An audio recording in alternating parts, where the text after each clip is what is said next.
6. siječnja je blagdan Sveta Tri kralja. No, odakle nam da su bila trojica i da su bili kraljevi? Pogledate li video do kraja, također ćete saznati pod kojim uvjetima crkva dopušta proučavanje zvijezda, odnosno dopušta li horoskop. Prije nego na ta pitanja saznate odgovor, molimo vas da se pretplatite, jer vam to omogućuje da budete obaviješteni o novim sadržajima, a nama stvarno puno znači vaša podrška. U čitavoj Bibliji samo Matejevo evanđelje donosi priču o posjetu mudraca. Kad se Isus rodio u Betlehemu judejskome u dane Heroda kralja, gle, mudraci se s istoka pojaviše u Jeruzalemu, raspitujući se, gdje je taj novorođeni kralj židovski? Vidje smo gdje izlazi zvijezda njegova, pa mu se dođosmo pokloniti. Dakle, ovaj prijevod nam ne govori o kraljevima, već mudracima. Doslovno se radi o magima. Mag pak možemo prevesti kao mudrac, učenjak, svećenik, čarobnjak i sl.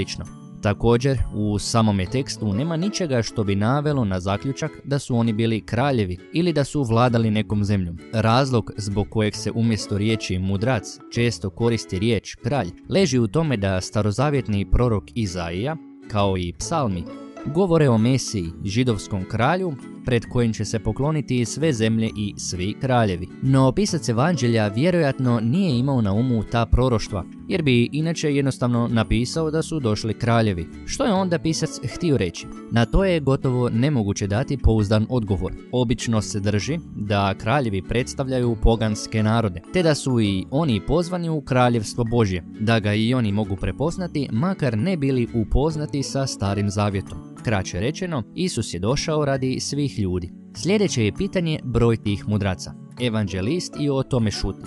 Baš nigdje se ne spominje da su bila 3, no spominju se 3 dara, što je razlog zbog kojeg se drži da su bila trojica.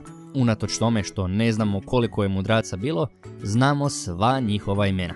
Da, zvuči nelogično i smiješno. Slično ćete uočiti ukoliko ćete ići istraživati povijest Homera. Ne zna se točno kad je živio i što je napisao. Ne zna se zapravo je li Homer jedna osoba ili je bilo više autora Ilijade i Odiseje. Ali svi znaju da je Homer bio slijep.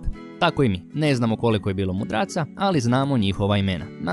Zapravo, evanđelist nam niti njihova imena ne navodi. Predlagala su se razna imena i s vremenom su se, ne znamo točno kako, iskristalizirala sljedeća: Melkior, Gašpar i Baltazar. Ma joj, ne taj Baltazar, drugačije je izgledao, iako već pretpostavljate. Ne znamo kako su zapravo izgledali.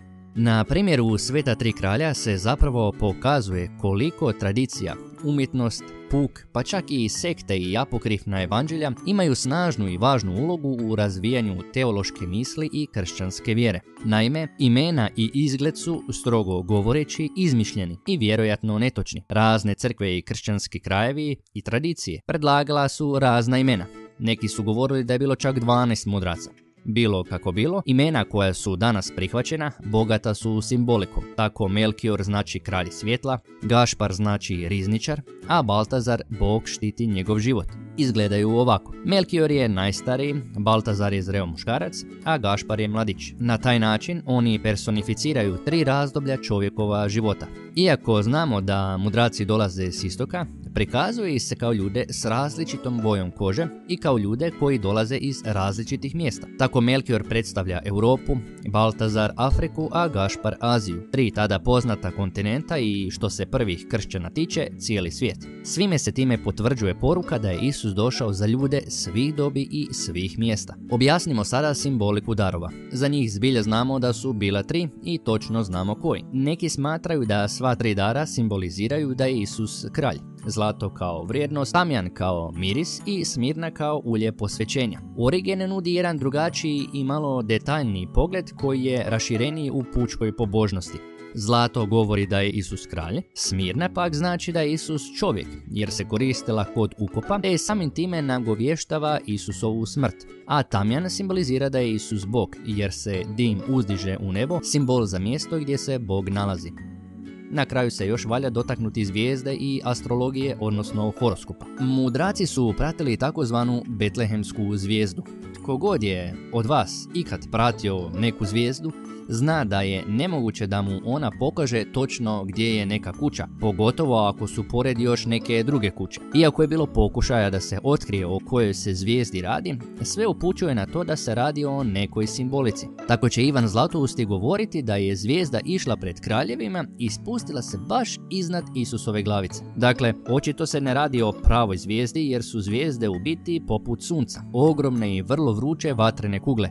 Ne želite to pored sebe. Naravno, uvijek je moguće da je Bog učinio čudo, pa se ova zvijezda nije ponašala kako se inače ponašaju zvijezde. No, kako god bilo, opet nam je važno sljedeće. Koja je poruka toga? Jedna je mogućnost da se radi o ispunjenju proroštva iz knjige Brojeva. Ta knjiga govori o zvijezdi koja izlazi iz znake nove izraelske snage. Druga je mogućnost da se na ovaj način pokazuje da poganska vjerovanja mogu sadržavati klice istine ili radosne vijesti. Naime, Perzijanci, a uglavnom se smatra da naši mudraci imaju veze s Perzijom, su vjerovali da će zvijezda najaviti rođenje kralja. U konačnici, ovo može značiti da tražeći i sljedeći svjetlo, odnosno iskreno tražeći istinu, sigurno dolazimo do Isusa koji je put, istina i život. Proučavanje zvijezda nas tako dovodi do astrologije i horoskopa. Smiju li se katolici time baviti i u njih se pouzdati? Dopušteno je proučavanje zvijezda u vidu astronomije i fizike, ne u vidu astrologije, gatanja i horoskopa. Dakle, priča o mudracima nam ne želi reći da je moguće naći muža buljeći u zvijezde, no proučavanje vas stvorenog svijeta, prema nauku crkve, može donijeti do vjere u Boga. Na neki način Bog se javlja kroz prirodu. Bogu javljenje upravo i jest jedan od naziva ove svetkovine. Tim se nazivom želi naglasiti da se Bog pojavio, da nam je očit u Isusu, ali nama se čini da u širem smislu to može značiti i da se Bog kroz prirodu javio mudracima i oni su mu se došli pokloniti. Hvala što pratite Lectio Brevis. Možete nas podržati preko Patreona ili jednostavno podijeliti ovaj video sa svojim prijateljima. Pozdrav u Kristu.